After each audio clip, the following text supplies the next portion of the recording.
Hello everyone. We went camping for 3 days and 2 nights at Manatee Springs, me and my daughter Emily, and we have a blast. It's a natural springs, 72 degrees water year round.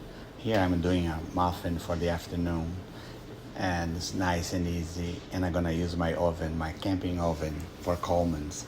It's fantastic. You can do pizzas, you can do cakes. It's awesome to have. See, this is the result, nice and easy.